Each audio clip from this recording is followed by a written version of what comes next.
Hai, kembali lagi bersama Kak Klau. Kita akan belajar fisika bersama. Nah, sekarang perhatikan soal berikut ini. Perhatikan gambar berikut. Pada gambar ini merupakan sistem A, B, C, dan E, di mana pada batang tersebut bekerja beberapa buah gaya. Yang pertama, gaya F1 dengan besar 4 Newton. Yang kedua, di titik D ada F2 dengan besar 6 Newton.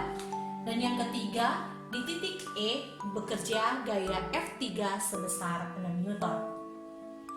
Jika massa batang diabaikan, besar momen gaya terhadap titik C adalah titik-titik Newton meter. Jadi, dalam soal ini pertanyaannya atau yang ditanyakan adalah besar momen gaya terhadap titik C, torsi C. Berapa besar momen gaya terhadap titik C? Torsi C-nya berapa? Nah, mari kita bahas bersama-sama. Sebelumnya, kita tentukan besaran-besaran apa yang diketahui pada sistem tersebut. Sebelumnya, kita tulis besaran-besaran apa yang diketahui terhadap sistem ini atau yang bekerja terhadap sistem ini. Nah, pada sistem ini bekerja beberapa buah gaya. Yang pertama ada gaya F1, F2, dan F3. Gaya F1 besarnya 4 Newton. Gaya F1 besarnya 4 Newton. Kemudian gaya F2 besarnya 6 Newton membentuk sudut theta 30 derajat. Kemudian F3 sebesar 6 Newton. Selanjutnya, gaya yang bekerja pada F1 memiliki jarak terhadap sumbu putar. Sumbu putarnya pada titik C memiliki jaraknya berapa? Nah, misalnya R1-nya jaraknya kita berikan simbol, misalnya R1, jarak antara titik A ke titik C, R1 sama dengan 1 meter ditambah 1 meter, karena jarak A ke B 1 meter, jarak B ke C 1 meter, sehingga jaraknya 2 meter. Selanjutnya, F2 atau orang beri simbol, pada F2 jaraknya kita beri simbol R2, jarak dari titik D ke titik C, jadi jarak titik D ke titik C itu sama dengan 1 meter, sehingga R2 sama dengan 1 meter. Kemudian yang ketiga, jarak F3 terhadap titik C. Jarak titik F3 pada titik E, jarak E ke D 1 meter, jarak D ke C 1 meter, sehingga R3 sama dengan 2 meter. Jadi kita akan menentukan berapa besar momen gaya di titik C. Nah, berarti penyelesaiannya sehingga torsi C, sigma torsi C. Sigma torsi C atau jumlah momen gaya, besar momen gaya yang bekerja pada titik C. Kenapa pakai sigma? Karena ada beberapa buah gaya yang bekerja.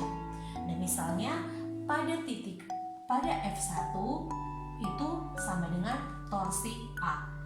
Jadi torsi A. Tandanya belum ya, nanti sebentar kita pakai tandanya. Kemudian gaya F2 itu pada titik D, sehingga terang pakai simbol torsi D.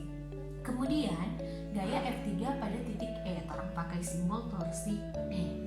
Nah, sekarang berdasarkan perjanjian tanda yang telah kita pelajari, torsi akan bernilai positif jika dia berlawanan jarum jam. Kemudian torsi akan bernilai negatif jika dia searah jarum jam. Nah, mungkin ada pertanyaan, kalau di buku lain ada yang pakai, ini tergantung perjanjian tanda yang kita gunakan. Tanda positif kalau berlawanan, tanda negatif kalau searah. Oke, nah cara menentukannya, ini saya akan berikan contoh. Kalian ambil pulpen kalian atau alat tulis kalian, kemudian kalian misalkan itu adalah batang tersebut. Nah, seperti ini.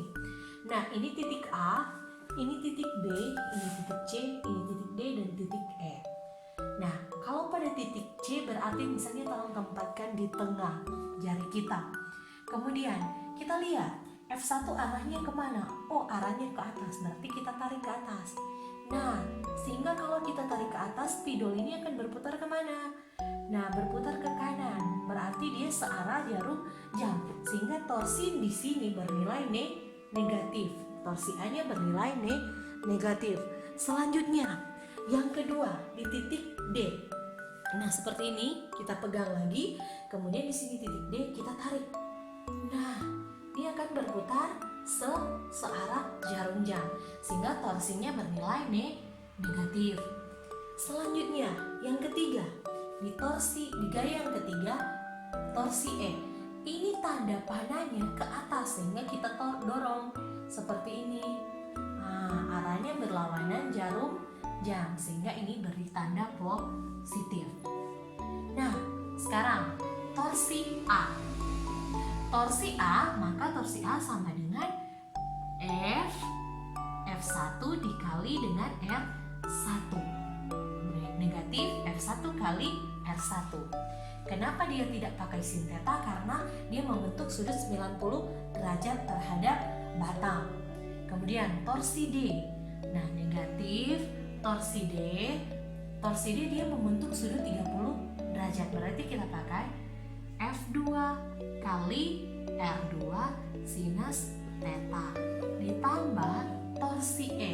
Torsi E berarti F3 dikali dengan R3.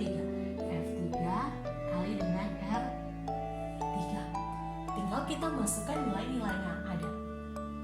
Berarti F1 nilainya berapa? Berarti negatif 4 dikali dengan 2 kurangi F2 nilainya 6 dikali dengan R2 nilainya 1 meter dikali dengan sinus 30.